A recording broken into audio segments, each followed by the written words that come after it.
All right, let's jump into one of Jesus's most profound and maybe one of his most revealing stories, the parable of the wheat and the tares. So let me ask you something. What if I told you that right now, true believers and, well, false believers are growing side by side, and that it's actually intentional? Part of the plan? I know it sounds kind of wild, but this isn't just speculation. It's the big mystery right at the heart of this parable.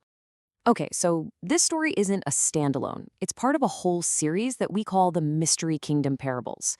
Jesus gave these to explain what his kingdom would look like right now, in this period between his first coming and when he returns.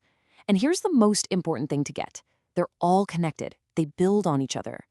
And because they're all connected, you really can't understand one without seeing how it fits with the others. It's like a puzzle. But the good news is, Jesus actually gave us the key to unlock the whole thing, and it's found in the very first parable he told in this series. Right after he tells the first parable, the parable of the sower, Jesus turns to his disciples and asks this really blunt question. He's basically like, hey, if you don't understand this one, how are you going to understand any of the others? Whoa, that tells you everything. This is our starting point, our foundation. So that begs the question, right? Is the parable of the sower the master key? Is this the one that sets up all the symbols and gives us the framework for everything else? And the answer is absolutely yes. So in that first key parable, Jesus makes it super clear the seed is the word of God. But think about this. It's not just a message on a page. He describes it as having this inner energy. It's something that has the power all on its own to create new spiritual life. The word itself produces the believer. The believer is the plant that grows from that seed. And this is where the connection just clicks into place. So let's look at our main parable for today, the parable of the tares. See how this builds? In the sower story, the seed is the word, the message. But now, in the tares story, Jesus says the good seed are the people themselves, the sons of the kingdom. You see that? The message produces the people. And then, those people, those believers, are sown throughout the world. But the sower isn't the only one planting things. An enemy shows up. And this, right here, is where we get to the absolute core of the parable of the tares. The story itself is actually pretty simple, but it's packed with meaning. You've got a farmer who sows good seed. Then, in the middle of the night, his enemy sneaks in and sows tares all over the field. Now, tares are these weeds that, when they're young, look almost exactly like wheat. So when the farmer's workers see them, they're like, should we go pull them up? But the owner says, no way. If you do that, you'll pull up the good wheat too. Just let them both grow together until the harvest. So a separation is definitely coming, just not yet. You can imagine the disciples, right? They're probably scratching their heads thinking, what was that all about?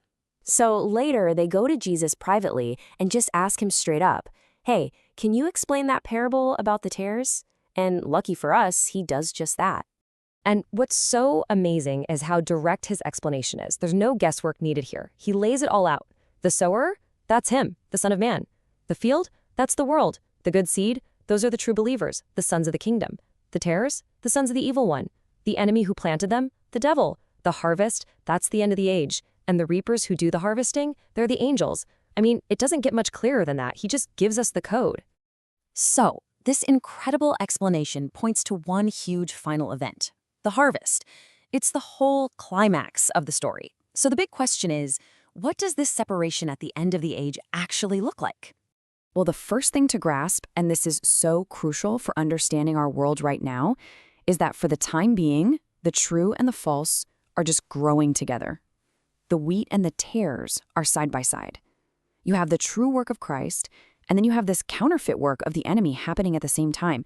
And that is what creates the messy, mixed-up spiritual reality we see all around us every single day. But that mix isn't going to last forever. Jesus is very specific. He lays out the harvest process in 3 distinct steps. Step 1, the angels are sent out, and their job is to gather up everything that causes sin and everyone who practices lawlessness. Step 2, the tares, the wicked, are cast into the furnace of fire. And then step 3, after the separation, the righteous will shine forth like the sun in their Father's kingdom. So, what's the big takeaway from all this? It's pretty simple, really. The kingdom of God is absolutely here, right now, in the world. It exists through true believers, the sons of the kingdom. But it's not in its final purified state yet. That purification is coming. It's a future event, and it is guaranteed to happen at the harvest.